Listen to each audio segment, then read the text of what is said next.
कोहरे में रफ्तार पर योगी का ब्रेक। कल मैंने आपको दिखाया था उत्तर प्रदेश और देश के अलग अलग जगहों पर एक्सीडेंट की तस्वीरें आ रही थी कोहरे की वजह से।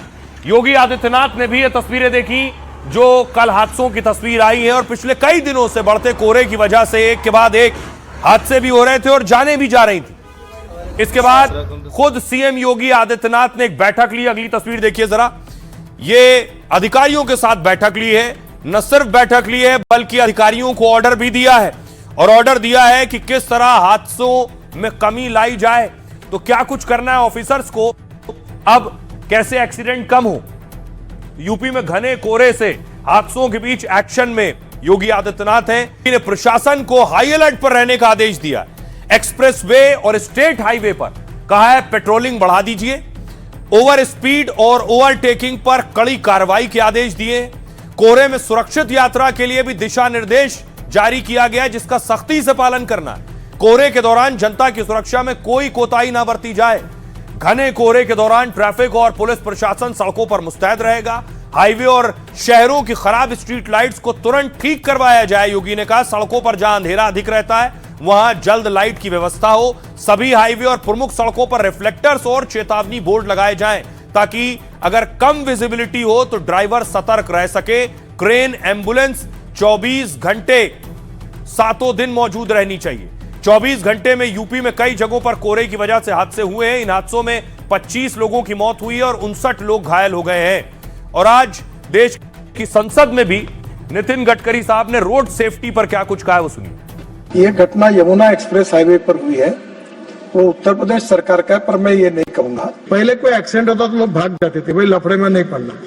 तो अब जो भी उसको लेकर हॉस्पिटल पहुंचाएगा उस व्यक्ति को हम राहगीर डिक्लेयर करेंगे और उसको 25,000 रुपए का अवार्ड देंगे। दूसरी बात, वो जो भी हॉस्पिटल में लेके जाएंगे उसको मिनिमम 7 दिन का खर्चा 1.5 लाख रुपए, और 7 दिन का जो खर्चा होगा वो जो आएगा वो हम उसको तुरंत NHI के इसमें से हमने उनका इंश्योरेंस करके देने वाले। पर जो राज्य सरकार की 118, 112 ऐसे अलग अलग नंबर रखते हैं, तो अभी हमने उनको कहा एक नंबर रखेंगे। अब देखिए योगी ने सिर्फ एक ऑर्डर नहीं दिया, एक और ऑर्डर आया है उत्तर प्रदेश के किसानों के लिए। किसानों को जब खाद की जरूरत होती है तो वो लाइन लगाते हैं, और यहां पर कई बार मारपीट भी होती है, हंगामा और बवाल भी होता है। तो योगी ने इसे दुरुस्त करने के लिए क्या कहा है देखिए। ये आप देख रहे हैं, मिलावटखोरों के खिलाफ योगी सख्त तेवर दिखा रहे हैं। नकली खाद बेचने वालों के खिलाफ कार्रवाई के आदेश दिए गए। कालाबाजारी करने वालों के खिलाफ रासुका के तहत कार्रवाई की जाएगी। अब अन्नदाता किसानों को समस्या हुई तो कोई बचेगा नहीं। मुख्यमंत्री कार्यालय से हर जिले पर सीधी निगरानी की जाएगी। खाद वितरण में किसी तरह की गड़बड़ी। तो एक तरफ ई सिगरेट पर बवाल होगा, दूसरी तरफ एक और बवाल चल रहा था पार्लियामेंट में, और वो था नेशनल हेराल्ड को लेकर। ये तो देख रहे हैं नेशनल हेराल्ड मामले पर जो कुछ कोर्ट में कल हुआ, गांधी परिवार को राहत मिली, उसके बाद आज प्रदर्शन हो रहा था। सत्यमेव जयते, सच की जीत हुई है।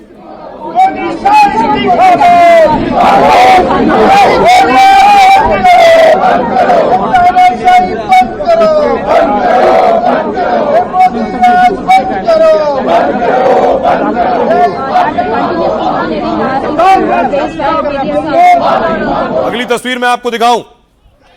दिल्ली में भी कांग्रेस पार्टी प्रदर्शन कर रही थी इसी मुद्दे पर कि गांधी परिवार को राहत मिली।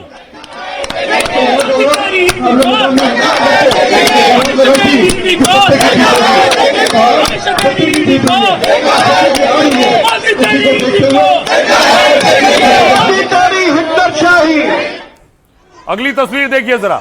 आज देश के अलग अलग शहरों में हर राज्य में प्रदर्शन हो रहा था। जयपुर की तस्वीर आप देख रहे हैं।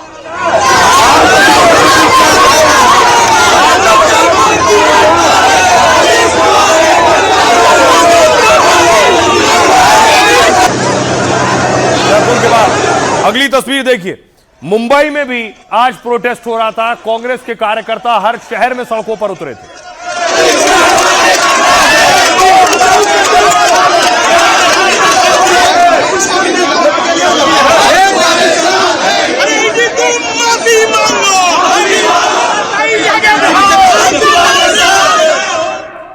अब देखिए मध्य प्रदेश लिए चलता हूं। भोपाल में भी कांग्रेस कार्यकर्ता सड़कों पर उतरे, प्रदर्शन किया और फिर वाटर कैनन, पानी की बौछार हुई।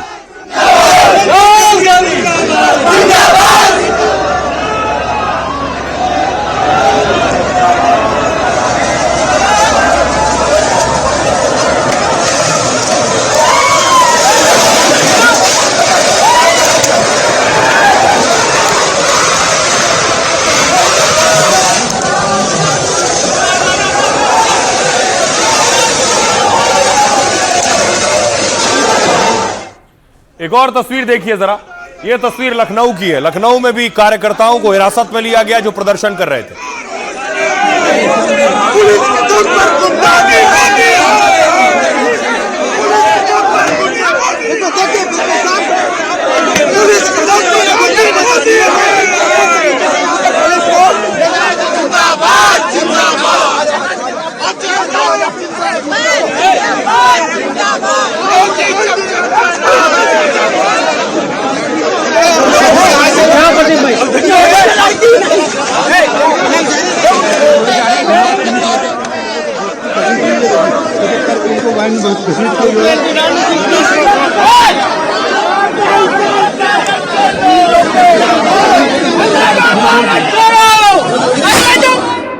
तो कांग्रेस का कहना है उन्हें फंसाया जा रहा था नेशनल हेराल्ड में, इसलिए वो प्रदर्शन कर रहे थे। लेकिन ईडी की तैयारी भी है कुछ। कांग्रेस कह रही है इस फैसले के बाद मोदी और शाह को इस्तीफा दे देना चाहिए, क्योंकि ये उनके चेहरे पर तमाचा है। उन्हें इस्तीफा देना चाहिए ताकि वो लोगों को इस तरह से परेशान ना करें। अगर वो इस तरह का काम करेंगे तो लोग इसे बर्दाश्त नहीं करेंगे। जांच एजेंसियों ने उनकी पार्टी के शीर्ष नेतृत्व को सम्मन देकर बुलाया था, तब भी उन्होंने इस मुद्दे पर मार्च निकालकर राजनीतिक लड़ाई लड़ी। हम सड़कों पर, संसद में उससे बाहर लड़ेंगे और ऐसा करते रहेंगे और उन्हें सबक सिखाएंगे।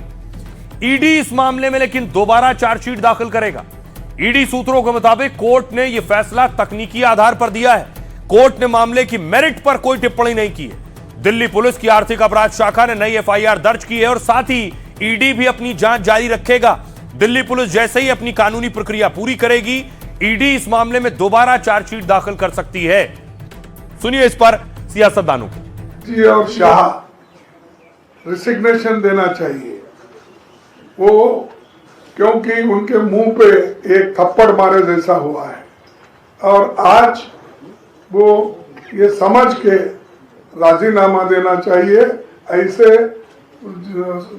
जनता को सताने का काम वो नहीं करना चाहिए और पूरी तरीके से दबाने का प्रयास किया जा रहा है, पर कांग्रेस का के कार्यकर्ता डट कर इसका विरोध कर रहा है और सड़क उतरकर हम इस अत्याचार अन्याय के खिलाफ जो हमारे नेताओं को प्रताड़ित किया गया है और प्रताड़ित किया जा रहा है, हम सड़क उतरकर इसका विरोध करेंगे। और ये भाजपा की सरकार सरकारी एजेंसीज का दुरुपयोग करके हमारे नेताओं का अपमान कर रही है, फंसाने का काम कर रही है। राहुल गांधी एक्यूज नंबर 2 अभी भी धोखाधड़ी का मामला है। नेशनल हेराल्ड एजेएल कंपनी की 2000 करोड़ रुपए की संपत्ति सोनिया गांधी जी और Rahul Gandhi, they are accused in this trial and they are out on bell.